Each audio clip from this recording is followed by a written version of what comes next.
Nagaan Waaqayyoo hunduma keessaniif haa ta'u. Egaa torban darbee ergaa walii wajjin barachaa turre. Ergaa walii wajjin barachaa turre qabnaa. Dursinee dubbiin sagalee Waaqayyoo hin dhageenyaa, hin hubannaa, inni immoo birmaduu nu baasa isa jedhu barannee ittiin aansinee amanaan tokko hafuura hamaa qabaachuu hin danda'a isa jedhu walii wajjin ilaallee, eeyyee qabaachuu hin danda'a isa jedhu walii wajjin ilaallee, ittiin aansinee immoo karaan hafuurri erga amanaan tokko hafuura hamaa qabaachuu hin danda'a ta'eeti akkamitti hafuurri hamaan kun jireenya namaatti galuu danda'uree isa jedhu wajjin ilaallee. Akkuma hattuun mana namaa lixutti hafuurri hamaanis jireenya namaatti galuu danda'a. Hattuun mana nama tokko seenuudhaaf yookiin karaa balbalaa yookiin karaa maskootii lixxii yookiin nuti akka iseenitti lixuu dandeessu yoo nuyi dogoggorree balbala bannee fi dhiifne yookiin immoo cabsitee lixxisa jedhu walii wajjin ilaallee. Jireenya keenya keessaa balballi jireenya keenyatti. Balballi jireenya keenyaa maannisa jedhu ija keenyaa, gurra keenyaa, afaan arraba keenyaa, yaada garaa keenyaa, qalbii keenyaa, miira keenyaa, hubannaa keenyaa, ilaalcha keenyaa, hojii keenyaa, harka keenya, miila keenyaa isa jedhu walii wajjin ilaallee. Guyyaa har'aa immoo erga balballootni jireenya keenyaa kana ta'anii yoo maal goonetu balballi kun banamuu danda'a. Yoo maal hojjenne jireenya keenyaan yoo maal goone karaa bannaa fi hafuura hamaadhaaf isa jedhu walii wajjin ilaallaa. Waaqayyo immoo nu gargaara. Waaqayyo nu barsiisa. Hafuurri qulqulluun nu barsiisa nan dhabanaa. Isa barsiisaa gaariin, barsiisaa dhugaan Waaqayyoof galanna ta'uu hin kadhanna sattaanitti darbuuf. Gooftaa jiraataa mootii bara baraa. Galanni ulfinni qubaan teessoo kee irratti siif haa ta'u yaa Waaqayyo. Ati dhugumaan Waaqayyo guddaadha. Ati dhugumaan Waaqayyo jiraata. Baroota dabarsitee jiraatta gooftaa. Kan siingitu kan amma kee ga'u hin jiru yaa Waaqayyo. Maqaan kee Waaqayyo jiraataa jedhamee hin beekama jedhamee akkuma barreeffame. Gooftaa jiraataa ati jiraataa taateenaan anaaf obbolootni koo jiraanne har'a geenyeerra. Situ bara irratti bara nuu dabalee. Umurii irratti umurii nuu dabale guyyaa har'aatiin nu ga'e galanni bara baraan siif haa ta'u. Mana kee keessa nu jiraachiste yaa Waaqayyo warra dubbii kee dhaga'an waan nu gooteef. Waaqayyo warra dhaga'an duwwaa utuu hin ta'in warra dubbicha hubatanii dubbichaan jiraatan waan nu gooteef galanni siif haa ta'u. Gooftaa jiraataa dubbii nuyi dhageenyu jireenya keenya wajjin wal fudhatu. Jireenya keenya wajjin wal fudhatee jireenya keenya karaarraa buusu. Jireenya keenya deebisu, jireenya keenya fayyisu, jireenya keenya sitti jabeessu. Gooftaa kana hundootaa galanni siif haa ta'u.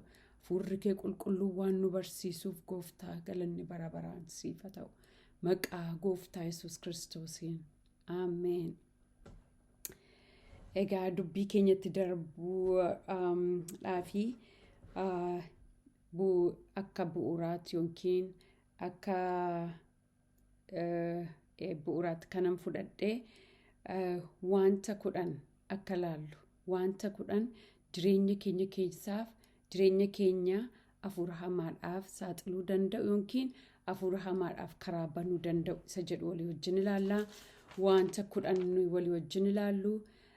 Inni jalqabaa aariidha. Inni lammaffaa namaaf dhiisuu dadhabuudha, diduudha yookiin dhiifama gochuu dadhabuudha. Hinaaffaadha, ejjaa, sodaa, addiction yookiin alkooliitti yookiin diragiitti qabamanii jiraachuu, warra nama qoricha namatti godhan bira dhaquu, qodaa amantii addaatiif adda ba'e mana keessaa qabaachuu, yoogaa,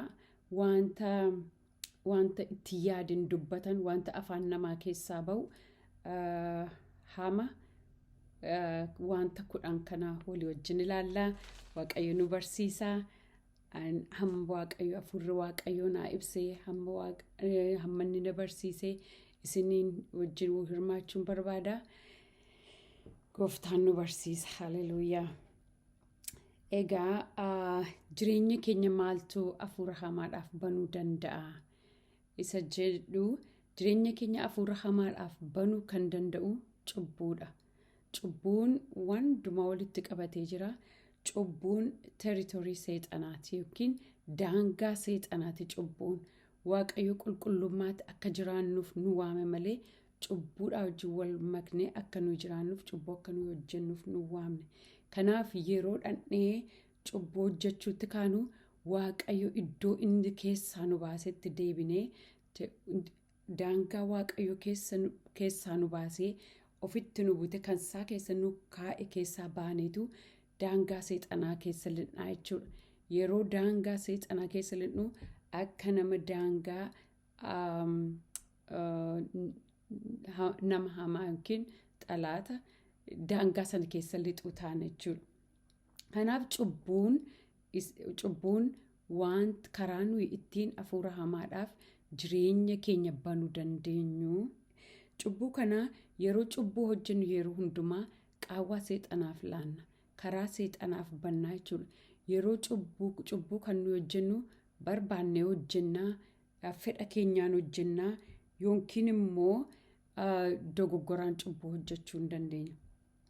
Cubbuu kana egaa yeroo nuyi amaleeffachuutti kaanu, yeroo nuyi shaakaluutti kaanu, yeroo nuyi mi'eeffachuutti kaanu, yeroo cubbuun itti fakkaachuu didee keessa lixnu yeroo sana yeroo eeggatee qaawwaa karaa yeroo eeggatee hafuurri hamaan jireenya keenyatti galuu hin danda'a jechuudha.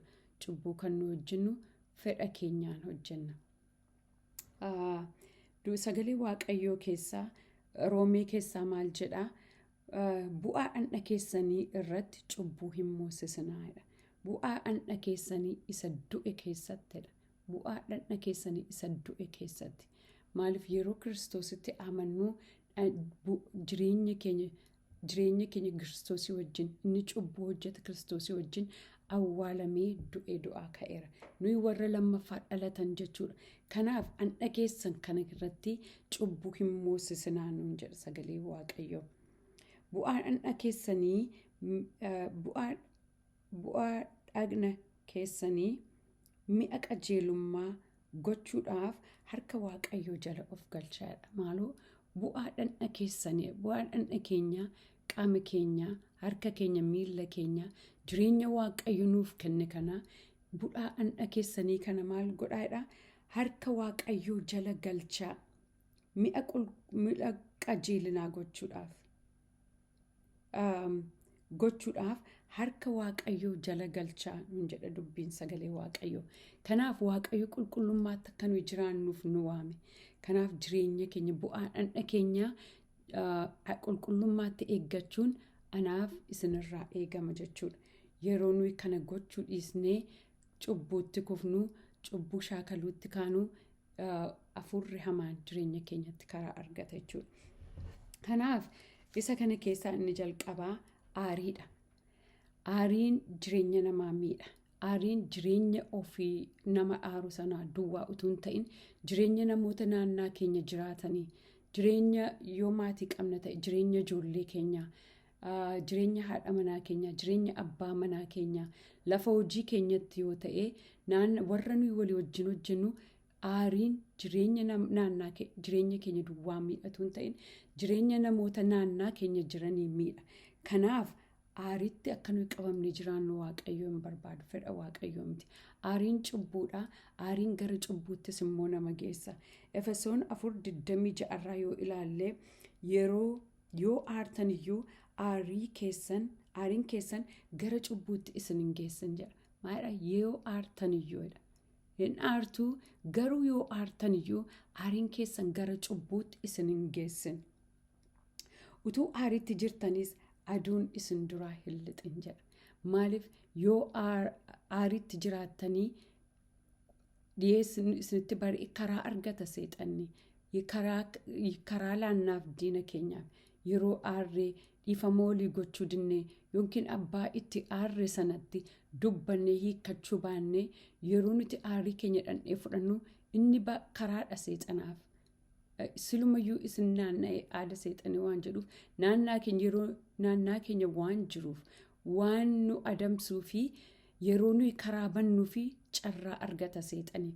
Kanaaf yeroo carraa argatu kana itti nuuf dabala. Nama aarre sanaa wanta inni kanaan dura nu godhe yoo abbaa mana keenya ta'e akkas godheera. Isa darbe akkas hin jedhe.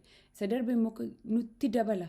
Aariin keenya ittuu hammaachaa jireenyi keenya hadhaa deemaa jechuudha. Yeroo aariin keenya hadhaa deemu yeroo sana gara cubbuutti gara hafuurri hamaan jireenya keenya akka seenuuf karaa bannaaf seexanaaf. Kanaaf aarii keessa utuu aariitti jirtanii aduun isin duraa hin dhiin kan inni jedhuuf. Gadi siqee mamaadha seexanaaf karaa hin kenninaadha. Erga akkas jedhee booddee seexanaaf karaa hin kenninaadha. Aariin egaa karaa nuyi seexanaaf itti karaa kenninu keessaa tokko jechuudha. Kana keessatti akka nu ilaallu kan barbaadu Qaayin uumama 4:5 irraa Qaayin hin aaree hin boba'edha. Maaliif Waaqayyotu aarsaa obboleessa isaatii simatee kan isaa simachuu dide. Kanaaf obboleessa isaatiin aare kan isaa waan hin simatamneef aaree hin boba'edha sagalee Waaqayyoo. Mataas hin buusedha. Aaree boba'ee mataas hin buuse. Yeroos Waaqayyotti dubbate maaliif Qaayin maaliif aartee boba'ataa? Maaliif mataa buuftaa? Utuu wanta gaarii hojjettee taa'ee mataan aartu turte mataas hin buuftu turteedha. Yoo garuu wanta gaarii hin hojjettu ta'ee cubbuun balbala kee dura riphee si eeggata jedhe. Cubbuun maal godha? Riphee si eeggata. Maal si gochuuf? Si bal'eessuuf, si ajjeesuuf, warra sirratti mo'uudhaaf. Kanaaf cubbuun balbala kee dura riphee si eeggata. Si argachuus in kajeeladha. Seexan yeroo hundumaa karaatti nu argatu barbaada. Nu argachuudhaaf kajeela. Kanaaf qaawwaa barbaada. Yeroo nuyi aarrugaa seexanaaf karaa laanna jechuudha. Waaqayyo akkas jedha. Ati garuu isarratti aboo godhadhu jedhe. Isaaf kenne aboo sana. Waaqayyo eeguun hin danda'a garuu Waaqayyo sammuu nuu kenneera sammuu yaadu. Kanaaf maal jedheeni si argachuu sin kajeelaati balbala kee dura jiraati. Ati garuu aboo irratti godhadhu. Hin gorseen Waaqayyo gadi Qaayin. Qaayin garuu gorsa Waaqayyoon dhaggeeffanne aariinsaa ittuma caalee dhaqee obboleessa isaa ajjeese. Waaqayyo har'a nu gorsuudhaaf dubbii sagalee Waaqayyoo nutti dubbata. Yeroo nuyi cubbuu hojjennu hafuurri Waaqayyoo dubbii sagalee Waaqayyoo isa bara keenya guutuu baranne duwwaa utuu hin ta'in hafuurri Waaqayyoo keessa keenya taa'ee nu ceephaa.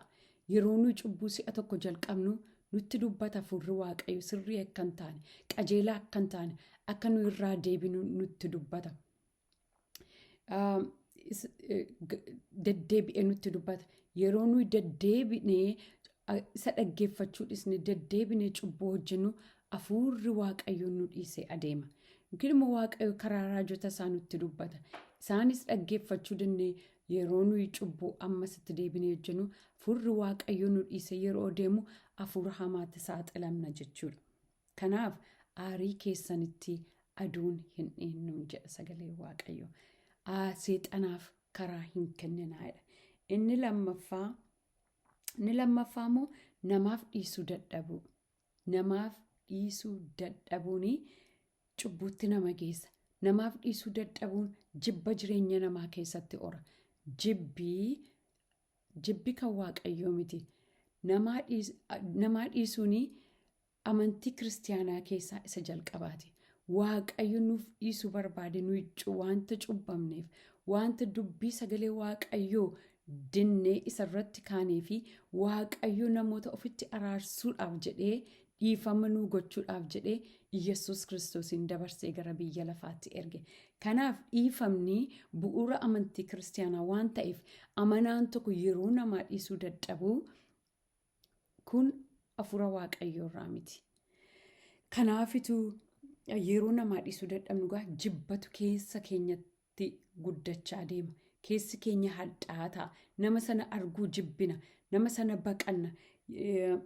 baqanna. Kiristoos Yesuus yeroo biyya lafaa keessa ture yeroo reeban, yeroo itti tufan, yeroo maqaasa balleessan, yeroo waan hadhaasa dhugsisiisan maal jedhe wanta godhan hin beekaniitii isaaniif dhiisi jedhe.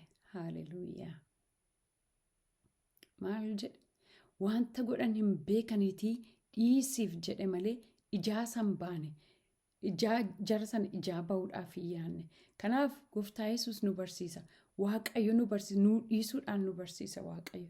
Yesuus Kiristoos immoo warra isa dabarsanii kennan, warra isa ajjeesan, warra isa waraanan dhiisiif jechuudhaanii dhiifamni maal akka ta'e nu barsiise. Haaleluyyaa. Maqaan Waaqayyoo bara baraan kan galateeffame haa ta'u. Kanaaf Waaqayyoo akka nuyi namaaf dhiisnu barbaada. Yeroo namaaf dhiisuu dadhabnu abboommi Waaqayyoo keessaa isa lammaffaa sana cabsina jechuudha. Maalidhaa? Nama akka ofii keetiitti jaalladhu nuun jedha. Yeroo namaas dhiisuu dadhabnu gaa nama sana jaallachuu dadhabna. Abboommi cabsina. Abboommi Waaqayyoo cabsuun immoo cubbuudha. Kanaaf gara jireenya keenya hafuura hamaatti saaxiluu danda'a jechuudha. Phexros yeroo gooftaa Yesuusin gaafatee si'a meeqa namaaf dhiisuu yeroo jedhe si'a 7 jedhe gooftaa Yesuus Kiristoosiin gaafate. Yesuus garuu 70 si'a 7 jedhe deebiseef. Yeroo isa shallagnu 490 ta'a. Jireenya keenya keessatti, umurii keenya keessatti namni si'a 490 nu yakke hin jiru. Namni hamma kana nu yakke hin jiru. Waaqayyo garuu hamma kana iyyuu yoo namni nu yakke akka nu isaaf dhiisnu barbaada. Maatiyos 18:34 yeroo ilaallu namicha isa liqeeffatee gooftaa isaarraa liqeeffatee deebisuu dadhabnaan gooftaan isaa waamee liqii konaa baasii jedheen. Namichi garuu yeroo naaf kennii siifan baasaa jedhee miilla namichaatti kufee kadhate. Yeroo inni miilla namichaatti kufee kadhatu gooftaan isaas liqii isaa hin dhiiseefidha. Liqii isaa akka inni hojjetee kaffaluuf namicha sanaa gadhiise. Namichi inni gooftaan isaa dhiiseef liqiin kan irra jiru gara miliyoonii baay'eetti lakkaa'amadha. Namichi kun garuu yeroo gooftaa isaa biraa gadi ba'u namicha qarshii 100 irraa qabu karaatti argate liqii konaaf baasii jedhee qabateen. Namichi siifan baasaatii yeroo naaf kenneedheen. Namichi miliyoonii baay'een dhiifameef garuu isa wanta xinnoo irraa qabu kana dhiisuu dadhabee morma isaa qabee gaafateedha. Mana hidhaatti dabarsee isa kenneedha. Yeroo inni mana hidhaatti dabarsee isa kennu namooti dhagaanii dhaqanii gooftaa isaaniitti yeroo himan inni kun hin aare. Anamma kana siif dhiise. Ati immoo namicha kanaaf dhiisuu dadhabdaa jedhee namicha kana dabarsee warra isa dhiphisanitti kenneedha. Ija furaatiin yeroo ilaallu warra isa dhiphisan jechuun hafuura hamaadha. Yeroo namaa dhiisuu dadhabnu hafuurri hamaan jireenya keenyaaf hafuura hamaa karaa bannee fi jireenya keenyatti galee akka inni nu dhiphisu, yaadaan akka inni nu dhiphisu, jireenya keenya akka inni nu dhiphisu, milkaa'uma nu dhowwachuudhaan, jireenya keenya fuulduratti akka hin adeemne gochuudhaan akka hafuurri hamaan kun jireenya keenya dhiphisu godha jechuudha. Kanaaf namaaf dhiisuunii dubbii Waaqayyo wanta inni nuuf godhe. Gooftaa Yesuus irraa wanta baranne waan ta'eef dirqama amanaa tokkooti jechuudha namaaf dhiisuun. Galanni Waaqayyoof haa ta'u. Haaleluyyaa. Waaqayyo ayyaana isaa nuuf haa baay'isu. Namaaf dhiisuu akka dandeenyuuf Waaqayyo ayyaana isaa nuuf haa baay'isu. Inni sadaffaa hinaaffaadha. Hinaaffaanii hamaadha. Hinaaffaan keessa namaatti yeroo bubbulu, keessa namaa yeroo jiraatu hamaadha hinaaffaan. Keessi namaa jibbaan guuta. Keessi namaa hadhaa'ummaadhaan guuta. Obboleessa keenyaaf waan ta'utti wanta gaarii namaa ta'etti hinaaffisna. Keessa keenya nyaata jechuudha hinaaffaan. Gadi nu qaba. Akka nu hin guddanne nu godha. Gadi nu dhummoksa jechuudha. Kanaaf seera lakkoofsaa 5:14 irraa yeroo laallee Waaqayyotu Museetti dubbata. Abbaan manaa isheetti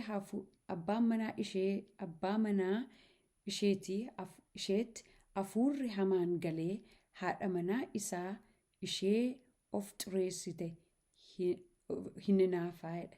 Maal jedhaa?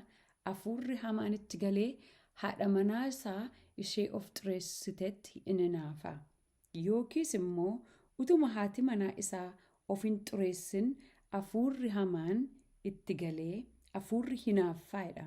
Hafuurri hinaaffaa itti galee hafuurri hinaaffaa isatti galee isheetti hin hinaafa ta'aadha. Maatitti gala hafuura hinaaffaatitti gala namicha kanatti. Waaqayyotu dubbata Museetti. Hafuura hinaaffaanii hafuura qaba jechuudha. Hafuurri hinaaffaa kun namatti hin gala jechuudha. Yeroo nuyi hinaafuu jalqabnu yeroo nuyi xinnoo ishee cubbuun waanuma xinnoo isheetiin jalqaba. Waanuma xinnoo isheetti yeroo hinaafuu jalqabnu hinaaffaan hafuura hinaaffaatu dhufee nutti gala jechuudha. Hafuurotni hamoonni hojii isaaniitiin beekamu. Maqaan isaanii hojii isaaniiti. Hafuura hinaaffaa, hafuura sodaa, hafuura ejjaa. Hafuurotni maqaan isaanii hojii isaaniitiin beekamu jechuudha. Namicha kanatti hafuura hinaaffaatu itti galee haadha manaa isaatti akka inni hinaafu godha. Qorontoos jalqabaa 13:4 irratti immoo maalidhaa? Jaalalli hin hinaafuudha. Namni keessa isaa jaalalli jiru, jaalalli Kiristoos keessa jiru hin hinaafu. Jaalalli hin hinaafuudha sagalee Waaqayyoo. Maatiyos 27 irratti immoo maalidhaa? Isa gooftaa Yesuus Kiristoosiin mootichatu waa'ee warra gooftaa Yesuus Kiristoosiin dabarsanii kennan waa'ee isaanii dubbata. Inni hinaaffaadhaaf dabarsanii akka isa kennan beeka tureedha. Gooftaa Yesuusiin kan isaan dabarsanii kennanii hinaaffaadhaaf dabarsanii kennan. Namoota isa duukaa bu'an arganii hojii inni hojjetu, hojii qajeelummaa inni hojjetu, hojii inni nama fayyisu hojjetu arganii namootni yeroo duukaa dacha'anii itti hinaafan warri Fariisotaa. Warri Fariisotaatti hinaafan, lubootni mana qulqullummaatti hinaafan. Kanaaf dabarsanii gooftaa Yesuusiin maaliif kennanii? Hinaaffaadhaaf dabarsanii kennan. Hinaaffaan egaa dabarsanii akka nuyi nama kenninu nu godhaa jechuudha. Du'atti dabarsanii nama kennan gooftaa Yesuusiin. Kanaaf hinaafuudhaan jireenya keenya hafuura hamaaf akkan saaxile sagalee Waaqayyoo nu gorsa. Inni itti aanu ejja. Inni itti aanu ejja. Ejji hamaadha. Sagaleen Waaqayyoo kan inni jedhu cubbuu namni hojjetu hundumaa keessaa cubbuu inni kaan jireenya namaa hin tuquudha. Ejji garuu yeroo namni ejju jireenya foon isaa irratti ejja. Sagaleen Waaqayyoo garuu maal jedhaa? Anni keessan bu'aa anna Kiristoos akka ta'an hin beektaniireedha. Anni keessan bu'aa anna Kiristoos akka ta'an hin beektanii nuun jedha. Yeroo namni ejjugaa anna isaarratti jireenya isaarratti waan ejjuuf anni keenya immoo sagalee Waaqayyoo akka dubbatutti bu'aa anna Kiristoos waan ta'eef bu'aa anna Kiristoos irratti ejjinaa jechuudha. Anni keessan mana qulqullummaa Waaqayyootiidha. Iddoo hafuurri qulqulluun keessa jiraatudha. Kanaaf mana qulqullummaa Waaqayyoo kana akka nuyi qulqullummaatti eegnu barbaada Waaqayyo. Ejji quunnamtii namni gaa'ila alaa godhu hundumaati. Ejja qaamaan namni ejjaa, ijaan namni ejja. Sagalee Waaqayyoo maal jedhaa? Ijaan ilaalee fedha fooniitiin ija isaatiin yeroo gara dubartii tokko ilaalu hawwiidhaan gara dubartii yeroo ilaalu namni sun garaa isaa keessatti ishee wajjin ejjeeradha. Kanaaf hojii duwwaadhaan utuu hin ta'in ija keenyaan ijaan ilaaluudhaan iyyuu namni ejjaa jechuudha. Kanaaf dubbiin sagalee Waaqayyoo keessatti maalidhaa? Saamsooniif Yoosefiin yeroo ilaallu sagalee Waaqayyoo maalidhaa? Qorontoos jalqabaa boqonnaa 6:15 irrattitu dhaqni keessan bu'aa anna Kiristoos akka ta'an hin beektaniire. Bu'aa anna Kiristoos fuudhee bu'aa dhaqna gaalamootaa godhuureedha. Bu'aa anna Kiristoos fuudhee bu'aa dhaqna gaalamootaa godhuuree jedha sagalee Waaqayyoo. Kana keessatti yeroo Saamsooniin ilaallu Yoosefiif Saamsooniin ilaallas keessatti. Gadi bu'eema 18 irratti maalidhaa? Halalummaa baqadhaadha. Cubbuu hundumaa keessaa sagalee Waaqayyoo kan inni baqadhaadhu ejja. Kanaaf as keessatti yeroo ilaallu yeroo Yoosef hin baqate halalummaa utuu duukaa utuu adamsu halalummaan utuu adamsu cubbuun utuu adamsu ejjituusa adamsutu dhiisee baqate. Saamsoon garuu dhaqee ejja keessatti kufe. Yeroo sanaa cubbuu jireenya isaa hafuura hamaatti dabarsee kenne. Hafuurri hamaan nama keessaan goree hojjeta. Kanaaf hafuurri hamaan kuni ija keessaa baasani namooti suni ija isaa keessaa baasani mataa dibata isaarraa haadani. Yeroo namni cubbuutti kufugaa yaada waaqayyoo lamaan isaaniiyyuu akeeka waaqayyootu jireenya isaanii keessa jira. Yoosef akeeka waaqayyoo jireenya isaarratti qabu ejja baqachuudhaan yeroo fiixaan baasu, Saamsoon garuu ejja baqachuu dadhabuu isaatiin akeeka waaqayyoo jireenya isaarratti qabu karaatti hafe. Seexanni isa argatee karaa argatee ija isaa keessaa baasee dibata isaarraa haadee dhumarratti immoo isa ajjeese. Maayidha dubbiin sagalee waaqayyoo hattuun hatuudhaaf qaluudhaaf ajjeesuudhaaf dhufedha. Kanaaf Saamsooniin gara du'atti dabarsiisa kenna jechuudha cubbuunsaa. Kanaaf dubbiin sagalee waaqayyoo akka nuyi dhandha keenya qulqullummaatti eeggannuuf nu gorsa. Phexros isa lammaffaa boqonnaa 2:14 yoo laalle namni ijaanis hin ejja jenneera. Ilaaluudhaan wanta ulfina waaqayyoon taane ilaaluudhaan viidiyoo ulfina waaqayyoon viidiyoo ejja qabu ilaaluudhaan muuvii ejja qabu ilaaluudhaan namni ija isaatiin hin ejja. Ergaa Phexros lammaffaa boqonnaa 2:14 yoo ilaallu iji isaanii yeroo hundumaa hawwaan gara ejjituu hin ilaalan. Cubbuu hojjechuu irraas aara hin galfatan jedha. Inni warra barsiisota sobduutiin jedha Phaawulos. Maayidha iji isaanii yeroo hundumaa hawwaan gara ejjituu hin ilaala. Maaltu ilaala? Ija isaaniitu ilaala. Ejjaan gara ejjaaf gara hawwiidhaan gara ejjituu ilaalaidha. Kanaaf ija keenya eeggachuutu nurra jiraata. Iji ibsaa dhagnaatiidha. Maatiyos 6:22 irratti immoo iji ibsaa an'aati. Karaa ija keenyaa cubbuun jireenya keenyatti galuu hin danda'a jechuudha. Kanaaf ejjarraa of eeggannu, ija keenya of eeggannu waaqayyo kana nu gorsa. Kana keessatti obboloota dubartootaatiif obboloota durbootaatiif ergaan qaba. Maaloo yeroo hundumaayyuu goone gaariidha. Garuu yeroo mana waaqayyoo dhannu waan uffannee mana waaqayyoo dhan of eeggannu. Qaama keenya waamta mul'isu uffanneen dhannu. Obboleessa keenya gufachiisnu.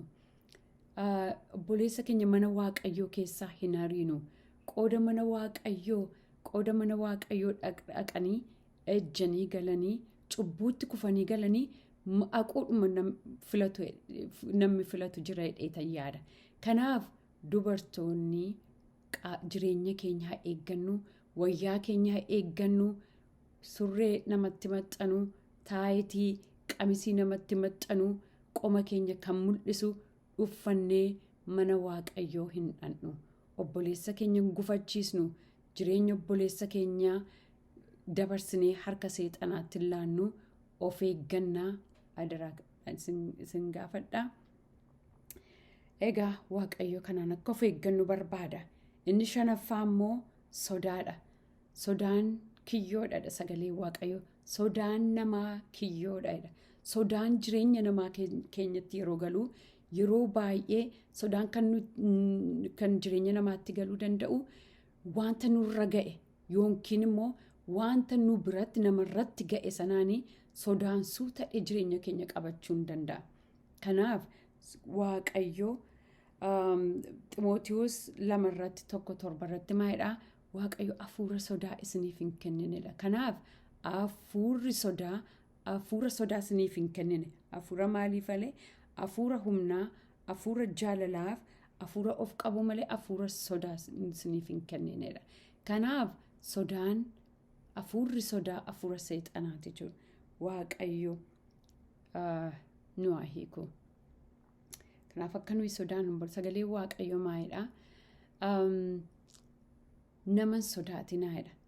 Nama foon ajjeesan garuu lubbuu homaa gochuu hin dandeenye hin sodaatinaadha.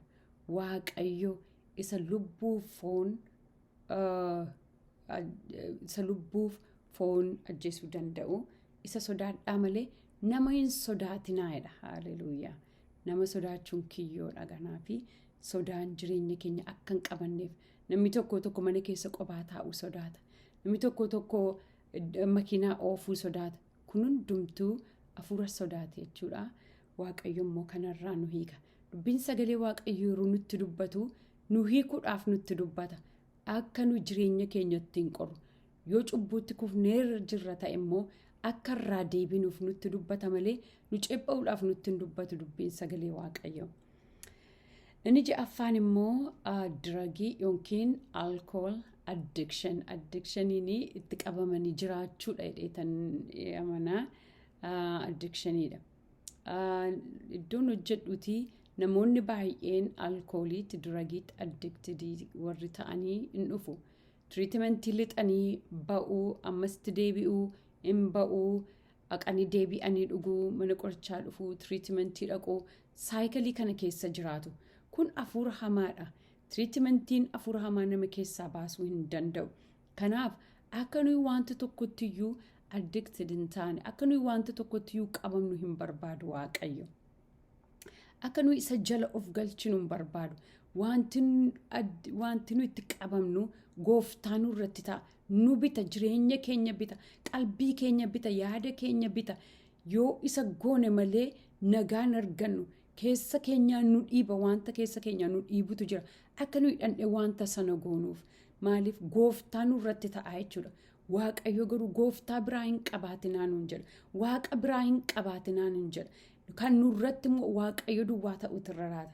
Yeroo wanta tokkotti addicted taanugaa wanta sanatu nurratti mo'aa jechuudha. Luqaas 1:15 keessaa maayidha. Waa'ee dhugaatii yeroo dubbatu daadhii waa'ee Yohaannis Cuuphaa dubbata. Daadhii wayinii yookiin dhugaatii macheessu hundumaa matumaa hin dhugu. Garaa haadha isaatii jalqabees hafuura qulqulluun hin guutama. Maayidha. Daadhii wayinii yookiis wanta nama macheessu hin dhugu. Maaliin guutama malee garaa haadha isaatii jalqabee hafuura qulqulluudhaan guutamaadha. Sagaleen Waaqayyoo yeroo baay'ee dhugaatiidhaaf hafuura qulqulluu wal bukkee qaba. Efesoon 5:18 keessaas akka jedha dhugaatiidhaan machooftanii of hin wal dhaalinaadha.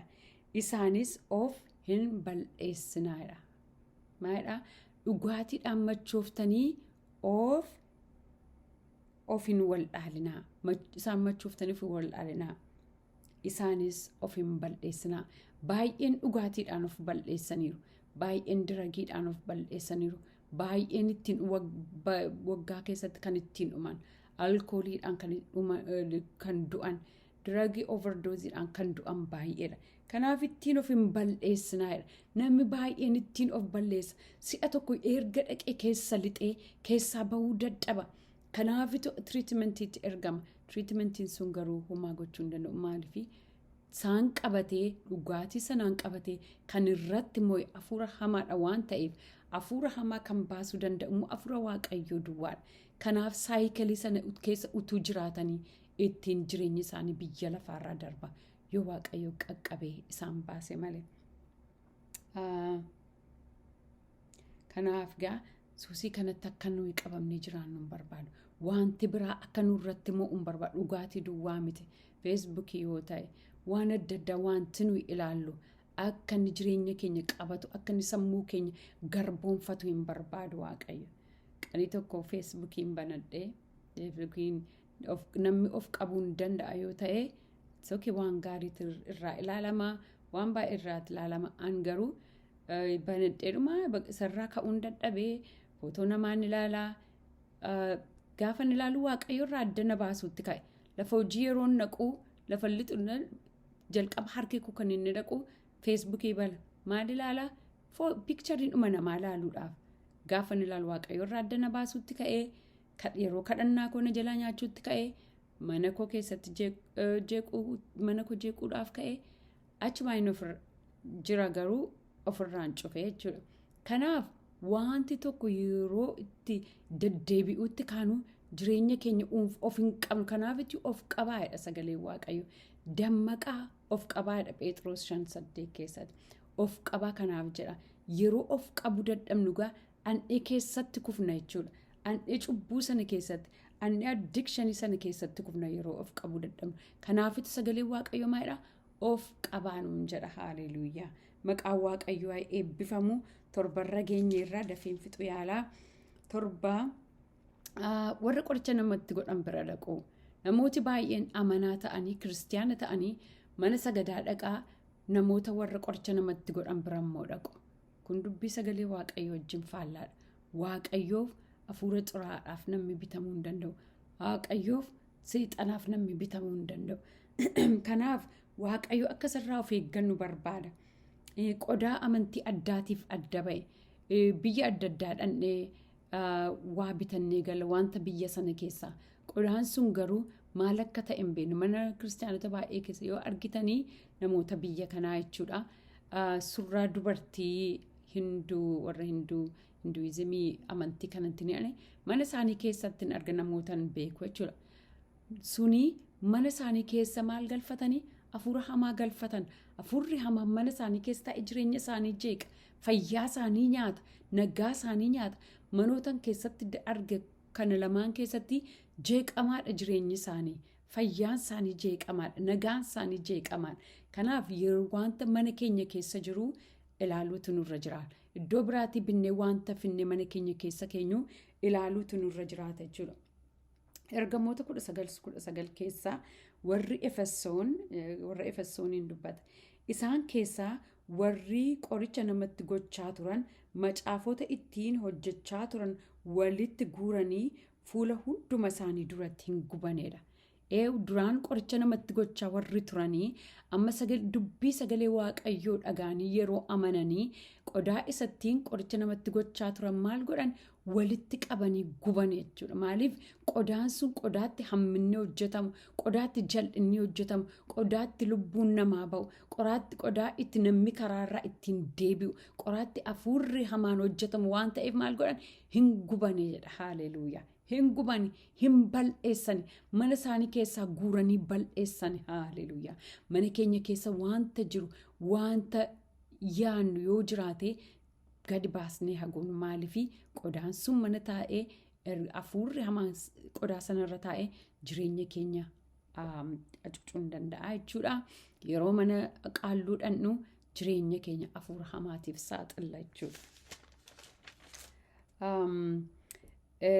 Ergamoota 13:9 akkas jedha.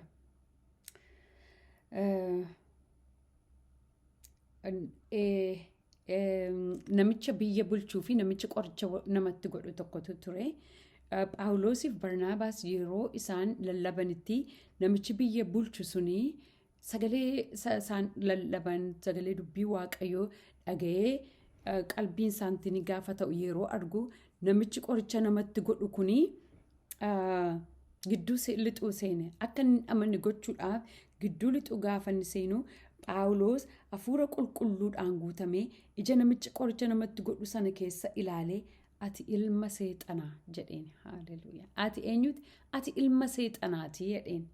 Kanaaf namni qoricha namatti godhu hundumtuu hafuura hamaa, hafuura seexanaa, hafuura diiyaabiloosii waan hojjetuu fi waaqayyo akka nu isaa wajjin qunnamtii qabaannu akka nu hin barbaannu namni kanaan dura yoo jiraanne qalbiitti diddiirrannu hafuurri kun hafuura nama bal'eessu waan ta'eefi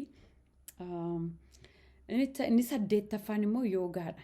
Yeroo baay'ee yoo jiimii inni ta'ee iddoo sanatti kilaasii yoogaa hin kennamu. Yoogaanii amantii hinduu keessaa akka isaanitti waaqeffatan keessaa isa tokkodha.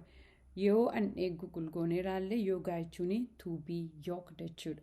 To unite walitti hidhamuu walitti dhufuu jechuudha. To unite to be yoked maalii wajjin yoked taana yeroo yoogaa sana hojjennu yeroo waan isaan godhan sana goonu waan itti dhandhee walitti hidhamnutu jira jechuudha. Kanaaf yeroo godhanii sammuu qalbii isaanii yaada isaanii duwwaa godhanii relax godha jechuudha yeroo isaan keessa isaanii duwwaa godhan. Isaan akka kanatti yaadu garuu hafuurri waaqayyo maalidha? Hafuura qulqulluudhaan guutamaa jedha malee jireenya keessan duwwaa godhaa hin jedhu. Hin jiru sagalee waaqayyoo keessa. Yeroo nuyi jireenya keenya intini yoogaa sanaa duukaa buunee jireenya keenya yeroo nuyi duwwaa goonuu maaltu dhufeetti gala jechuudha. Hafuura hamaatu dhufeetti gala. Kanaaf dubbiin sagalee waaqayyoo guutamaa jedha. Dubbii sagalee waaqayyoon guutamaa hafuura qulqulluun guutamaa jedha malee duwwaa of godhaa hin jedhu. Yeroo duwwaa of goonuu hafuura hamaatiif jireenya keenya saaxilla jechuudha. Kanaaf lakki anoo akkuma isaan jedhan hin jedhu haqee waaqayyoon hin kadhadha yeroo isaan waan biraa jedhanii waaqayyoon hin kadhadha yoo jenne of hin goomsinu. An'ee teeritorii seexanaa keessa linu. An'ee daangaa seexanaa keessa ofumaan linnee ofitti hin kakkaasnu seexana. Gaafi gaaf namni tokko dhaqanii saree tuttuqanii ofitti kaasu. Tuttuqanii yeroo inni sareechi aaree namatti utaalee yookiin nama ciniina. Kanaaf an'ee seexana tuttuqnee ofitti hin kaafnu. Eksersaayisii gochuu yoo barbaanne ta'e karaan eksersaayisiitti goonuu karaa baay'eetu jira. Kun tootaalii hafuurri hamaan kan keessatti hojjetu waan ta'eefi tu irraa of eeggannee jedheetan yaada. Maalidhaa yeroo duwwaa of godhan sana yuunivarsii wajjin konneektii godhadha. Yuunivarsii wajjin waaqayyo wajjin utuu hin ta'in yuunivarsii wajjin konneektii godhuuti. Waaqayyo nu haa gargaaru. Haleluuyaa. Kanaaf egaa kana yoogaan eksersaayisii dhumannee warri shaakalaa jirru warri gochaa jirrus more deep aqaatii jira kiristaanaa keessa lixaatii dhaggeeffadhaa. Wanta gaarii miti hafuura keenya jireenya keenya hafuura hamaaf saaxiluu hin danda'a.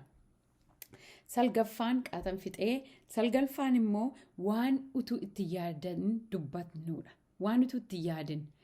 Anoo ofumaan jedhe malee itti yaadeen dubbanne jenna. Aniyyuu nan jedha yeroo baay'ee.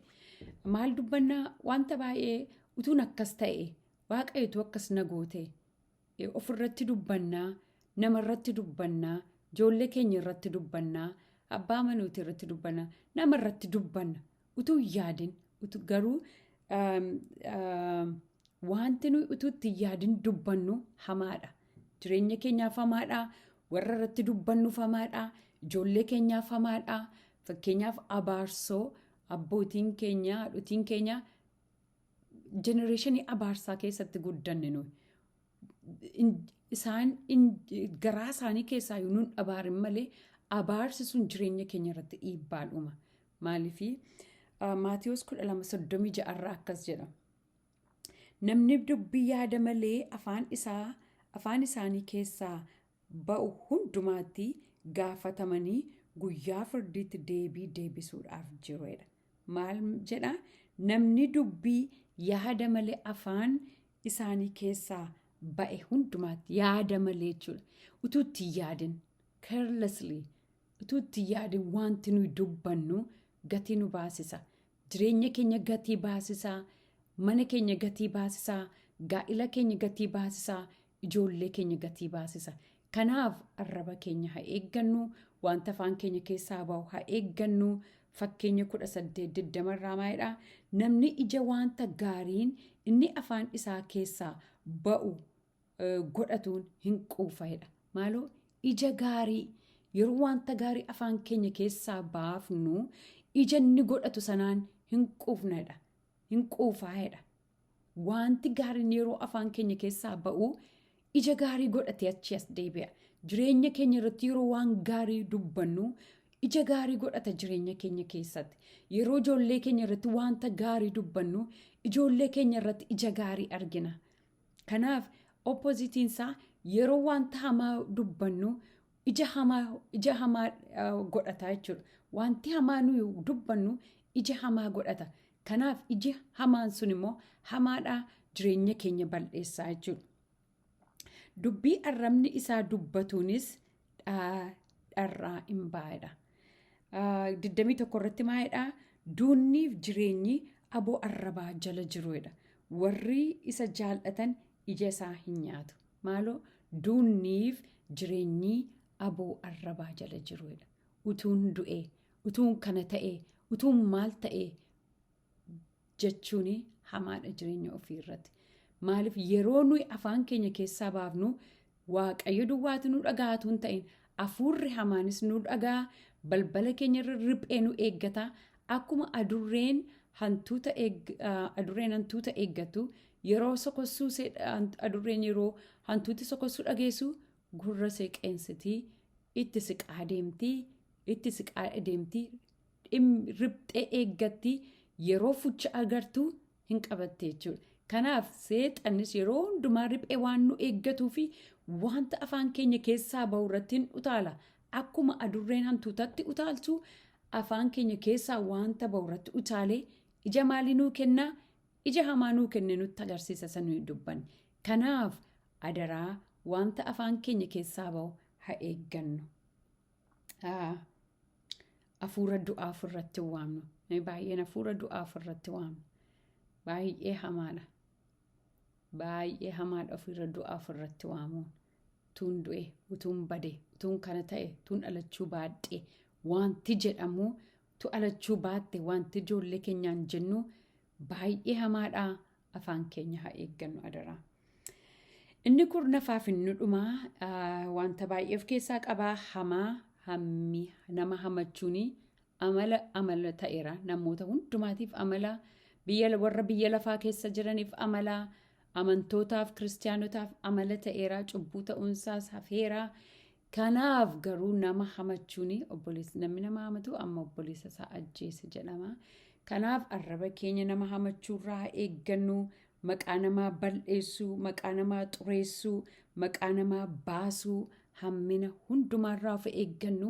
Yeroo nama hamannu namni suusii hamaa qabu jira.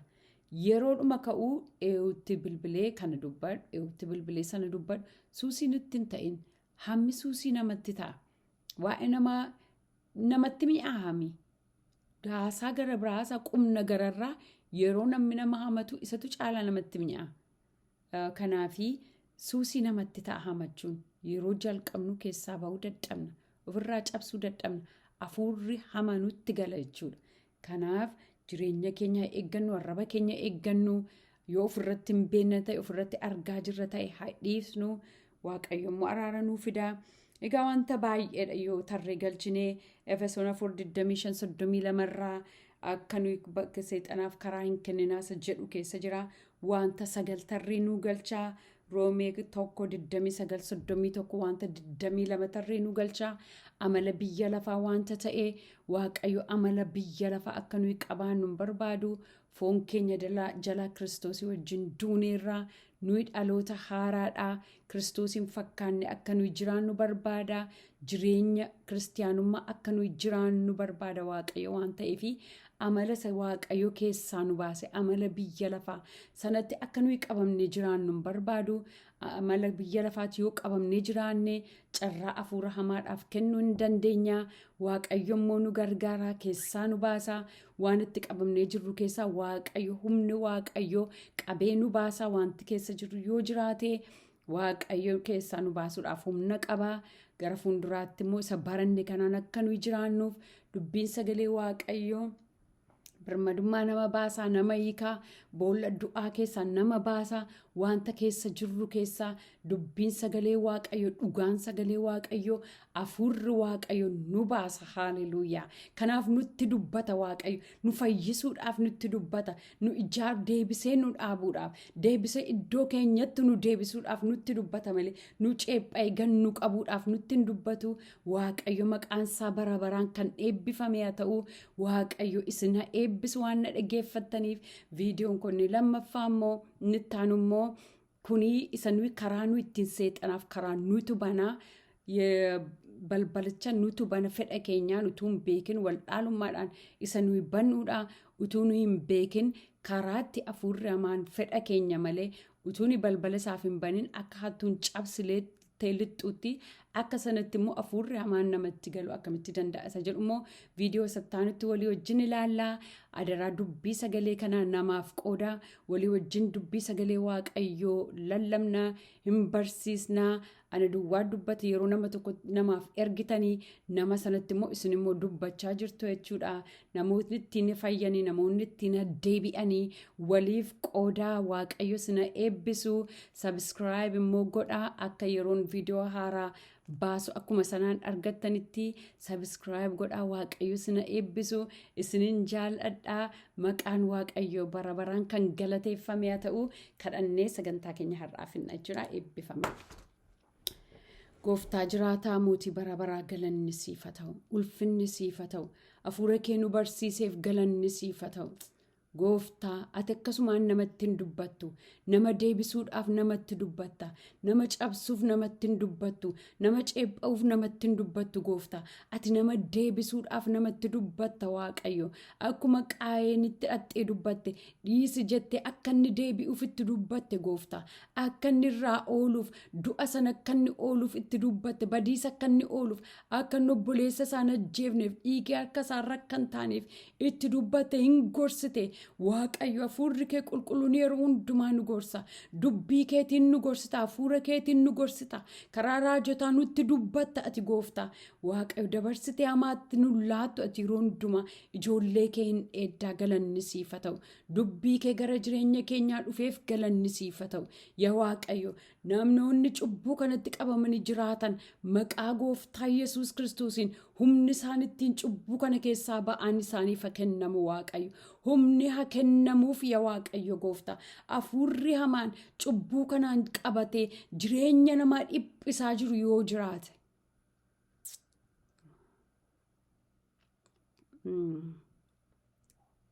Raaba galaba diyaana magaayaa. Sheela balaba diyaana magandora kroba ganama ida laba gando. Marri bagaya laba diyaana magandora. Paruga dias kela ida magando. Marri bagando la dias kela ba aduna magaya. Maqaa Gooftaa Yesuus Kiristoosiin hafuurri hamaan cubbuu kanaan qabattee jireenya namaa keessa lixxee, jireenya namaa acuucaa, jireenya namaa toorcher gochaa kan jirtu, wanta kudhan baranne kanaan qabattee jireenya namaa keessa lixxee kan jirtu. Hafuurri aarii, hafuurri ejjaa, hafuurri sodaa, hafuurri adda addaa, hafuurri hamaa maqaa Gooftaa Yesuus Kiristoosiin jireenya namoota kanaa gadhiisi. Maqaa Gooftaa Yesuusiin gadhiisi jireenya isaanii. Ba'i jireenya isaanii keessaa maqaa Gooftaa Yesuus Kiristoosiin. Ba'i maqaa Ilma Waaqayyoo isa jiraataatiin gadhiirra gadiyaa laba gandoora laba diyaa. Ruma gandora laba ida, rema dia namagando proga ida, la ruma gana madia namagaya, sheba gando la dia proga ida la gando. Maqaa Gooftaa Yesuus Kiristoosiin, maqaa Ilma Waaqayyoo isa jiraataatiin gadhiisi. Gadhiisi lubbuu kana maqaa Gooftaa Yesuusiin. Garba godhattee kan jirtu, garba cubbuu godhattee kan jirtu maqaa Gooftaa Yesuusiin. Kan irratti mootee jirtu, jireenya namaa kan dhiphistu, bultii namaa kan diigdu, mana namaa kan diiddu, gaa'ila namaa kan diiddu. Paara ganama diya nama gaandoo. Piira gaayya laba diya aariirraan kan ka'e, wali dhiisuu dadhabuurraan kan ka'e, jireenya namaa keessa teessee gaa'ila namaa kan diiddu. Ati hafuura hamaanana maqaa Gooftaa Yesuus Kiristoos nama Naazreetiin manuma keessa jirtu keessaa, lubbuudhuma keessa jirtu keessaa gadhiisi maqaa Yesuus Kiristoos nama Naazreetiin. Gadhiisi. Gadhiisi ba'i maqaa Gooftaa Yesuusiin. Iddoo siif qophaa'itti gadi bu'i maqaa Yesuusiin.